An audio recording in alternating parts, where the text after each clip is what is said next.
Hello guys, welcome to Manan classes. आज हम इस वीडियो में डिस्कस करेंगे एक्सरसाइज 1.2 का इंट्रोडक्शन एंड इसके जो डिपेंडेंट क्वेश्चन हैं उनके बारे में।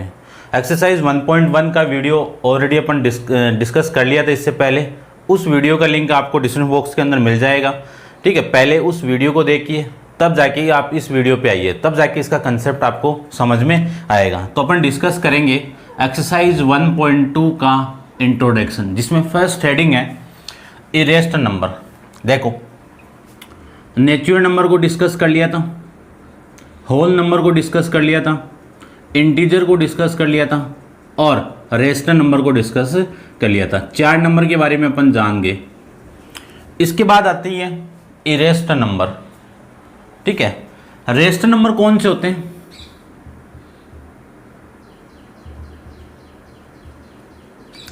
ऐसे नंबर जिनको P/Q के फॉर्मेट में लिख सकता हूँ और Q नॉट इक्वल टू 0 और P एंड Q के आपके इंटीजर, उनको तो रेशनल नंबर कहते हैं। और ऐसे नंबर जिनको मैं P/Q के फॉर्मेट में नहीं लिख सकता हूँ, वो नंबर कौन से आ जाएंगे? आपके इरेशनल नंबर, यानी can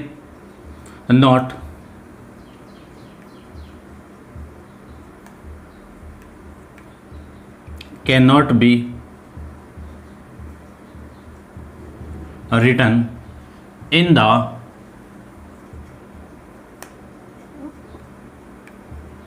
form of P/Q and Q not equal to 0 and P and Q are integers। Clear बात? यानी ऐसे नंबर जिनको मैं P/Q के फॉर्मेट में नहीं लिख सकता हूँ, वो सारे नंबर किस में काउंट आ जाएंगे? इरेशनल नंबर के अंदर। फॉर एग्जांपल की बात करूँ, √2, √3, √5, √7, √11, ऐसे ये चलता जाएगा। यानी यहाँ से आपको सीधा सा मीनिंग ये पता चल रहा है कि ऐसा कोई नंबर जिसका कोई परफेक्ट स्क्वायर रूट नहीं होता है, उसको अपन क्या कह सकता हूँ? मैं इरेशनल नंबर कह सकता हूँ। और इसमें एक पाई भी आता है। अपन डेसिमल एक्सप्रेशन की बात करेंगे, उसमें भी इरेशनल नंबर के बारे में डिस्कस करेंगे। तो अभी तक आपके यही है, ठीक है, कि ऐसे नंबर जिनको P/Q के फॉर्मेट में नहीं लिख सकते हैं, वो सारे किस में?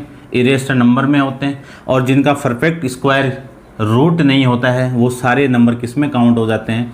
इरेशनल नंबर के अंदर काउंट हो जाते हैं। फिर बात करूं मैं रियल नंबर की। रियल नंबर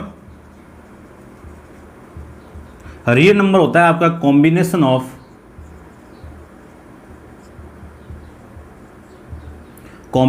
ऑफ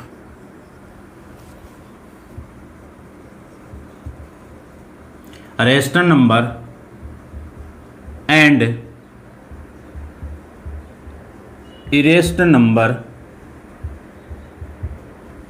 ठीक है, यानी रेशनल नंबर और इरेशनल नंबर का जो कॉम्बिनेशन ही क्या कहलाएगा? आपका रियल नंबर। यानी ये दोनों नंबर इसी के अंदर आपके काउंट हो जाएंगे। फिर आते हैं इमेजिनरी वैल्यू।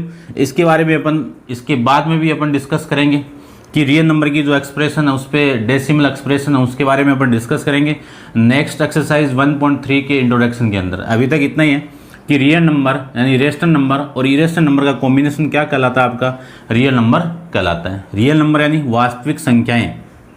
क्लियर बात? और इरेशनल का मतलब होता है अपरिमेय संख्याएं। ये था।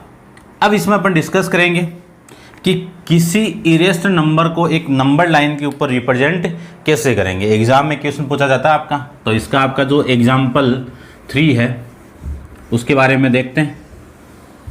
देखिए, तो एग्जाम्पल 3 आपका है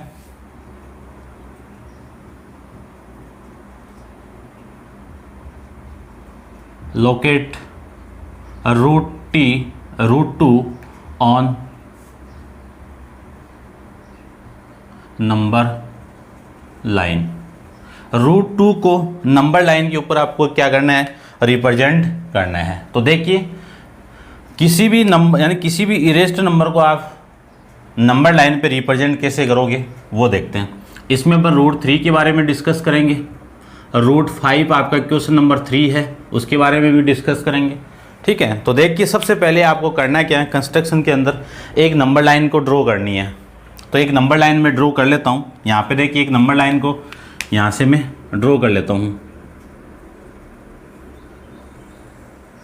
ये सपोज एक नंबर लाइन है, क्लियर बात।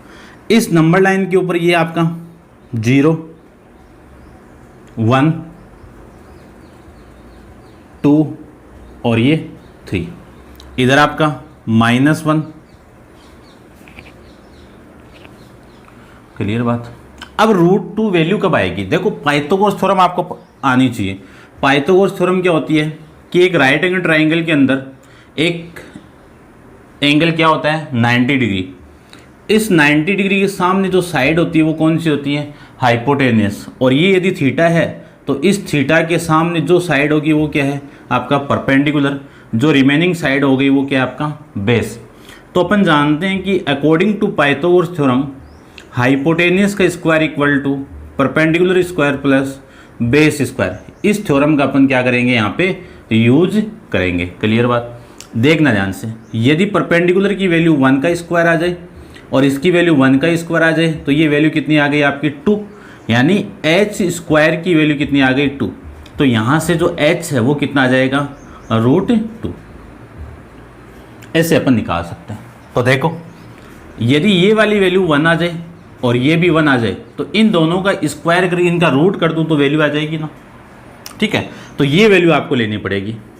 फिर आपको चाहिए 90 डिग्री, तो इस पॉइंट पे क्या बना लो, मैं इसको कुछ नाम दे देता हूँ A और ये आपका B पॉइंट है, क्लियर बात। इस B पॉइंट को आपको क्या बनाना है 90 डिग्री का एंगल बनाना है। तो 90 डिग्री का एंगल आपको कंपास की हेल्प से बनाना है। मैं स्केल से बना देता हूँ, जो फॉर्मेलिटी वो मैं कर देता हूँ यहाँ पे, ठीक है। तो देखिए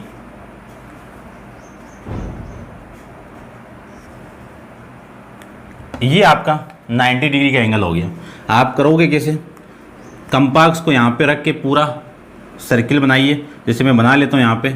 ये आपका एक सर्किल हो गया, ये एंगल आपका 60 से ये 120।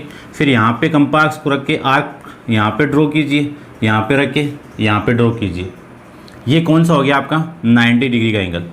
उसके बाद में ये आपकी क्या है, ये 1 यूनिट है, कितनी है 1 यूनिट है। तो इस पॉइंट पे कंपास को रख के 1 यूनिट का आर्क ड्रॉ कीजिए, ये लीजिए। अब ये कितना हो गया आपका 1 यूनिट, कितना हो गया 1 यूनिट। पॉइंट का नाम C, क्लियर बात।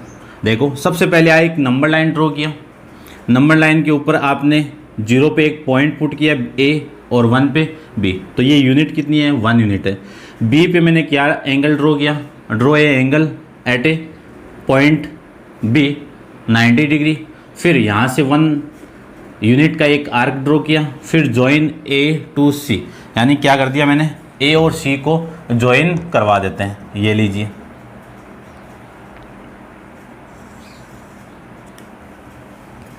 ये आपका एक राइट एंगल ट्रायंगल बन गया, क्लियर बात। अब मुझे ये चाहिए, ये जितना आएगा तो इसको मैं एक लेंथ मान के यहाँ से एक आर्क ड्रॉ कर लूँगा, ठीक है। तो देखते हैं इसको। सबसे पहले इन ट्रायंगल OABC में एंगल B इक्वल टू कितना 90 डिग्री। अपन जानते हैं कि हाइपोटेनियस का square equal to perpendicular square plus base square. यहाँ पे 90 ये है तो हाइपोटेनियस कितना हो गया आपका AC का स्क्वायर, परपेंडिकुलर आपका ये ले लो या फिर ये ले लो, इसकी वैल्यू कितनी है 1 का स्क्वायर, और बेस की वैल्यू कितनी है AB, यानी 1 का स्क्वायर आ जाएगा। तो AC स्क्वायर इक्वल टू 1 का स्क्वायर कितना 1 का स्क्वायर कितना 1 प्लस 1 कितना 2। तो यहाँ से AC की वैल्यू कितनी आ गई √2, यानी ये जो वैल्यू आई है आपकी ये कितनी आ गई आपकी √2, ठीक है। अब देखो, अब आपको करना है कंपास को यहाँ पे रख के आपको इतना ओपन करके यहाँ से सेम आपको एक आर्क ड्रॉ करना है ऐसे। ये जो पॉइंट आएगा ये पॉइंट, यही क्या आपका √2 वैल्यू। कंपास को इतना ओपन करके पूरा आर्क को ड्रॉ कीजिए और यहाँ पे इस नंबर लाइन पे जो पॉइंट मिला है वो पॉइंट क्या मिल गया आपको √2। इसी रूट की वैल्यू जो स्टैंडर्ड वैल्यू होती है 1 पॉइंट, यहाँ पे लिख देता हूँ मैं, क्या होती है 1.141 के समथिंग। चलिए देखो 1.5 से बहुत ही कम है ये, ठीक है ना, ये नहीं भाई 414 ये होती है। अब देखो यहाँ पे जो वैल्यू होगी वो 5 से कम ही है, यानी 1.5 से कम होगा यहाँ पे, तो देख सकते हो आप। क्लियर बात। फिर बात करें अपन एग्जाम्पल नंबर 4 की। एग्जाम्पल नंबर 4 के अंदर क्या है, रूट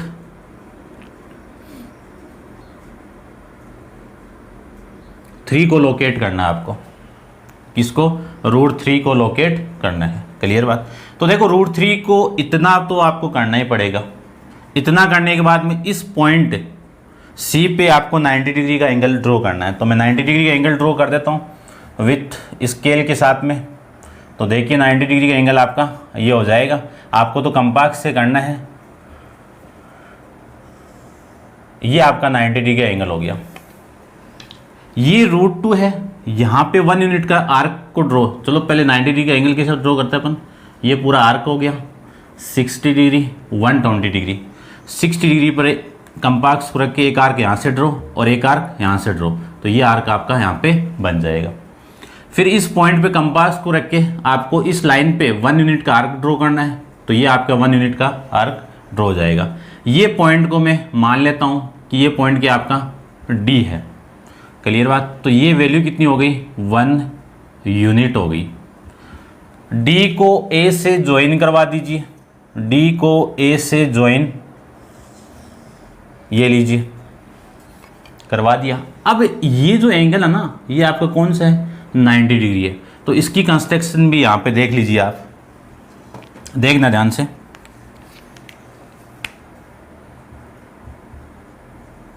इन ट्राइंगल ACD, जिसमें एंगल C कितना आपका 90 डिग्री, इसमें मैं अप्लाई करूं तो ये 90 के सामने आपका हाइपोटेनियस, तो hypotenuse square equal to perpendicular square plus base square. Hypotenuse क्या है आपका AD, ये है आपका, ठीक है ना, ध्यान से देखने लेना। ये AD का स्क्वायर इक्वल टू परपेंडिकुलर ये लीजिए, तो CD का स्क्वायर प्लस बेस को मैं ये ले लेता हूँ तो AC का स्क्वायर। क्लियर बात। यहाँ पे AD आपको निकालना है, तो AD square equal to AD यानी CD कितना आपका 1 यूनिट, 1 का स्क्वायर। AC कितना है, रूट 2 का होल स्क्वायर। इसको देखो ध्यान से, यहाँ से मैं इस AD का स्क्वायर हटाऊंगा तो उधर क्या आ जाएगा आपका रूट, तो AD इक्वल टू 1 का स्क्वायर 1, रूट 2 का स्क्वायर करूँगा तो कितना 2, और इस पे क्या आ जाएगा रूट। देखो 1 + 1 कितना 3, तो रूट 3 वैल्यू आपकी यहाँ से आ जाएगी। ये आपकी वैल्यू आ जाएगी किसकी, AD की। क्लियर बात।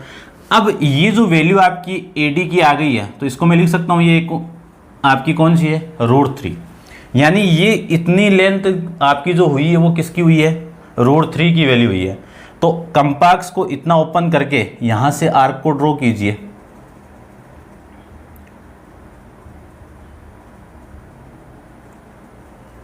इस नंबर लाइन पे ये जो पॉइंट आ गया वो कौन सा आ गया आपका, रूट 3। और रूट 3 की वैल्यू मैं जानता हूं कितनी होती है, 1.732 ये होती है लगभग, अप्रोक्सीमेट वैल्यू है इसकी।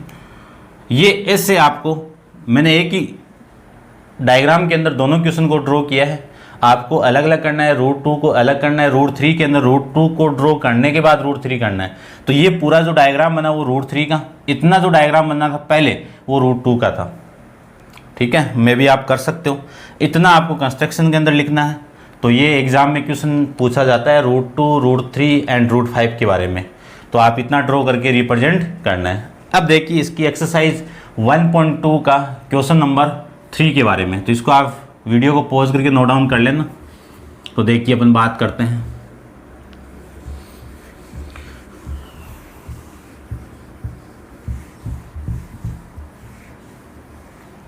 देखिए तो क्वेश्चन नंबर फर्स्ट आपका क्या है, फर्स्ट नहीं आपका जो क्वेश्चन है, show how root 5 can be represent on the number line. ठीक है ना, यानी रूट 5 को नंबर लाइन के ऊपर रिप्रेजेंट करना है। तो क्वेश्चन नंबर आपका है 3, किसको रिप्रेजेंट करना है, रूट 5 को रिप्रेजेंट करना है। तो सबसे पहले मैंने क्या ली थी, एक नंबर लाइन को रिप्रेजेंट किया था। ये एक नंबर लाइन हो गई। इस नंबर लाइन के ऊपर मैं कुछ पॉइंट ले लेता हूँ, ये 0, -1, 1 और ये 2, ये आपका 3। फिर मैं बात करूं, देखो सबसे पहले इसकी वैल्यू आपकी क्या आनी चाहिए, 5 आनी चाहिए। तो रूट का 2 का स्क्वायर करेंगे तो 4, 1 का स्क्वायर करेंगे तो 1। तो या तो ये 1 ले लो या फिर ये 1 ले लो। इसको मैं 1 लूँगा तो इसको 2 लेना पड़ेगा, इसको 2 ले लिया तो इसको 1 लेना पड़ेगा। क्लियर बात। तो यहाँ से यहाँ तक की जो लेंथ हुई वो कितनी हो गई, 2 यूनिट हो जाएगी। इसका स्क्वायर करोगे तो यहाँ पे आपको 1 चाहिए, तो 1 इस पॉइंट पे, यानी कौन सा पॉइंट आपका, 2 पॉइंट पे कितना एंगल बनाना है, 90 डिग्री का एंगल आपको ड्रॉ करके रिप्रेजेंट करना है। ये लीजिए, ठीक है, 90 डिग्री का एंगल बना देता हूँ। ये आर्क, ये 60 डिग्री, ये आपका 120, ये दोनों पे। फिर इतने कंपास को ओपन करके यहाँ से आर्क को ड्रॉ कर लीजिए। तो ये जो आपकी लेंथ हुई है वो कितनी हो गई, 1 यूनिट हो जाएगी। क्लियर बात, ठीक है। फिर इस पॉइंट को, चलो इसका नाम भी दे देता हूँ मैं, ये आपका ए है। देखना एक बार, ये ए, बी पॉइंट पे मैंने एंगल 90 डिग्री की ड्रॉ किया है, तो ये 90 डिग्री हो गया। और ये पॉइंट आपका सी हो गया, ठीक है ना। आपको करना क्या है कि join S C, S C को मैं ज्वाइन कर देता हूँ यहाँ से। ये लीजिए, ये आपकी एस सी आ जाएगा। तो in triangle A B C, जिसमें एंगल बी के आपका 90 डिग्री है, एंगल बी के आपका 90 डिग्री है, तो इसमें मैं हाइपोटेनियस, देखो हाइपोटेनियस तो ये हो गया आपका, क्या लिख सकता हूँ मैं, ए सी का स्क्वायर, बेस कितना है, बेस कितना है, ए बी का स्क्वायर, परपेंडिकुलर कितना है, बी सी का स्क्वायर लिख सकते हैं। यहाँ से मैं A C equal to root of A B square plus B C square लिख सकता हूँ। ए बी की वैल्यू कितनी है, 2 का स्क्वायर, बी सी की वैल्यू कितनी है, 1 का स्क्वायर। 2 का स्क्वायर कितना, 4, 1 का स्क्वायर कितना, 1, 4 + 1 कितना, 5। तो ए सी की वैल्यू कितनी आ गई आपकी, 5 आ जाएगी। तो ये जो वैल्यू आएगी वो कितनी आ गई, √5। तो इसका मीनिंग क्या हुआ कि जो ए सी लेंथ है वो कितनी है, √5 है। तो इस पॉइंट से लेके यहाँ तक कंपास को ओपन कीजिए और ओपन करके आप एक लाइन को यहाँ से ऐसे ड्रॉ कर सकते हो। ये लीजिए, ये जो पॉइंट है आपका वो कितना आ गया, √5 आ गई। कंस्ट्रक्शन के अंदर आपको लिखनी है, इतनी चीज़ आपको रिप्रेजेंट करके बताना है। अब इसका जो क्वेश्चन नंबर 4 है, क्वेश्चन नंबर 4 भी देखो आपको कंटिन्यू चलना है, ठीक है। तो अपन इसके बाद में क्वेश्चन नंबर 4 में आपको बता देता हूँ, ठीक है। आप इसको नोट डाउन कर लेना। अपन चलते हैं इसके क्वेश्चन नंबर 4 पे। तो देखिए, ठीक है, कर लोगे मे भी, देखिए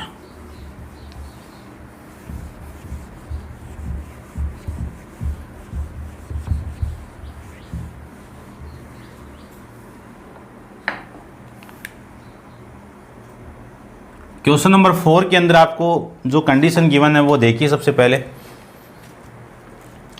classroom activity construction the square root spiral, take a larger sheet of paper, construct square root spiral in the following fashion. ठीक है, ये आपको ड्रॉ करके रिप्रेजेंट, इसमें देखो कंस्ट्रक्शन वाला जो आपको गिवन भी है कि ऐसे कंस्ट्रक्शन आपको बनानी है, ठीक है। तो इसको आप कर सकते हो, खुद भी कर सकते हो, और मैं आपको बता देता हूँ थोड़ा सा। देखिए,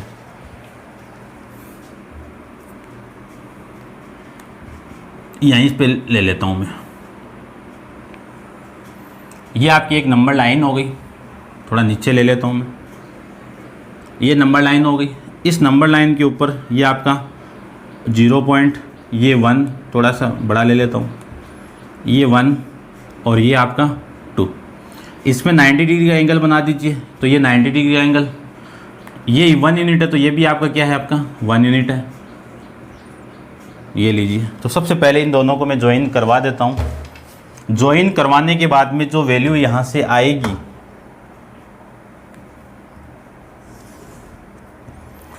ये 1 यूनिट आ गया, अभी बताया था मैंने कैसे आया है, और ये भी आपका 1 यूनिट आ गया।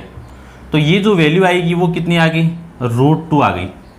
फिर ये पॉइंट आपका A B C, इस पॉइंट पे 90 डिग्री एंगल ये हो जाएगा, ये होगा तो ये 1 यूनिट, ठीक है। इन दोनों को ज्वाइन करवा दीजिए, ये कितनी वैल्यू, √3, ठीक है।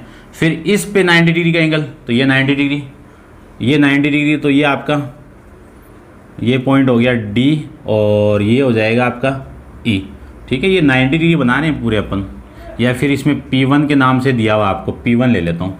ये परपेंडिकुलर P1, ये P2, ये P3। अब देखो ये √3 और ये 1 है, तो इसको मैं ज्वाइन करवाऊँगा, इसको ज्वाइन कराओगे तो ये वैल्यू कौन सी हो गई आपकी, √4। फिर इस पर आप 90 डिग्री बनाओगे, यहाँ पे पॉइंट में P4 ले लेता हूँ, इसको ज्वाइन करवा दीजिए, इसको ज्वाइन करवाओगे तो ये वैल्यू आपकी 1, और इन दोनों, इसका स्क्वायर और इसका स्क्वायर, ये जो वैल्यू आएगी वो कितनी आएगी, √5। ऐसे ये चलता जाएगा, ठीक है ना। तो भी आप बीच में इसको ड्रॉ करके रिप्रेजेंट कर सकते हो, ओनली ड्रॉ करना है, एग्जाम में पूछा नहीं जाता है। आपको पता होना चाहिए कि ये सीट अपन कैसे बनाए गए, ठीक है, नॉलेज के अकॉर्डिंग आपको पता होना चाहिए। तो इसको आप बीच में ड्रॉ करोगे तो एक सर्कुलर यानी स्पेरिकल शेप के अंदर ये पूरा बनता जाएगा। क्लियर बात, आप प्रैक्टिस करना है इस पर, ऐसे आगे चलता जाएगा। √2, √3, √5, √5 के बाद √6, √7, ऐसे पूरा आपका ये सर्किल के अकॉर्डिंग ये चलता जाएगा। ऐसे आप इस क्वेश्चन को कर सकते हो, ठीक है। अब चलते हैं अपन इस एक्सरसाइज 1.2 के question number 1 and question number 2 पे। तो आप वीडियो को पॉज करके इनको नोट डाउन कर लेना। अपन चलते हैं इसके नेक्स्ट क्वेश्चन पे।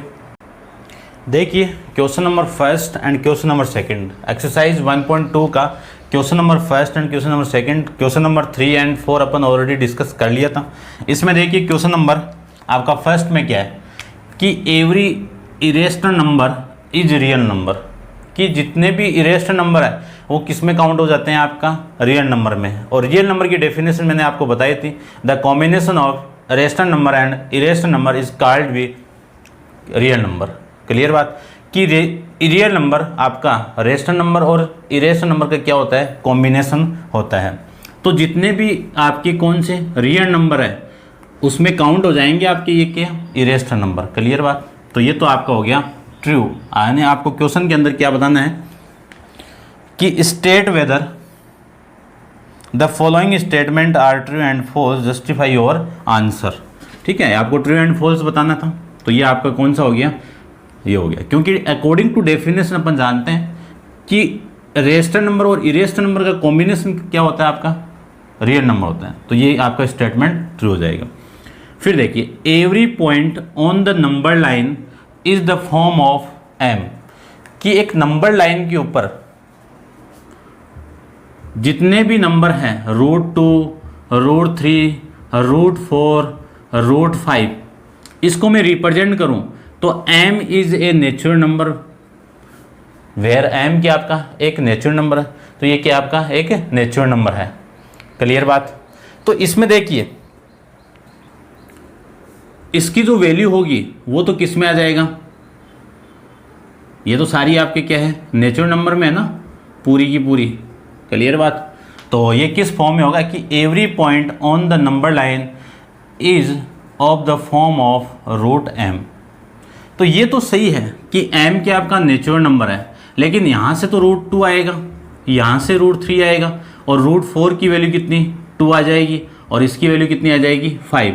तो इनमें से ये नंबर और ये नंबर ही इसी फॉर्म में रह सकते हैं। तो ये नंबर का तो रूट करोगे तो कितने आ जाएगा 2 आ जाएगा। तो इसको तो मैं रिप्रेजेंट तो कर सकता हूँ, लेकिन इस फॉर्म में नहीं कर सकता हूँ ना। ठीक है, तो ये जो स्टेटमेंट है वो भी किस आपके क्या आ जाएगा, फॉल्स आ जाएगा। ठीक है, पहले वाला ट्रू था, ये फॉल्स हो गया। फिर every real number is rational number, ये गलत है, क्योंकि ये तो कॉम्बिनेशन यानी इसमें कौन कौन काउंट होते हैं, रेशनल नंबर और इरेशनल नंबर। तो यहाँ तो ये बोला है कि ये नंबर आपका यही है ओनली, ये नहीं हो सकता है, ये तो इसमें तो दोनों आएंगे, रेशनल नंबर और इरेशनल नंबर। तो ये स्टेटमेंट भी आपका क्या हो जाएगा, फॉल्स हो जाएगा। फिर बोला हुआ है कि are the square root of the all positive integer आपके क्या है, इरेशनल नंबर। कि जितने भी स्क्वायर रूट्स है, जैसे √2, √3, √4, √5, √9, ये सारे नंबर आपके क्या हैं, पॉजिटिव इंटीजर इरेशनल नंबर है क्या, नहीं है। क्यों नहीं है, क्योंकि इसकी वैल्यू क्या आ जाएगी आपकी 3 और इसकी वैल्यू क्या आ जाएगी आपकी 2 और इसकी वैल्यू क्या आ जाएगी आपकी 3। क्लियर बात। तो ये तो आपके नेचुरल नंबर भी हो गए, होल नंबर भी हो गए, रेशनल नंबर में काउंट हो गए। और रेशनल नंबर में जो काउंट हो जाते हैं वो तो इरेशनल नंबर कभी नहीं होते हैं। तो ये जरूरी नहीं है कि सारे नंबर क्या हो आपके इरेशनल नंबर हो, बस वो होते हैं जिनका परफेक्ट स्क्वायर रूट नहीं होता है, वो सारे नंबर किस में काउंट हो जाते हैं, इरेशनल नंबर के अंदर काउंट हो जाते हैं। तो इफ़ नॉट, ठीक है, तो नॉट तो है ही है, नो है।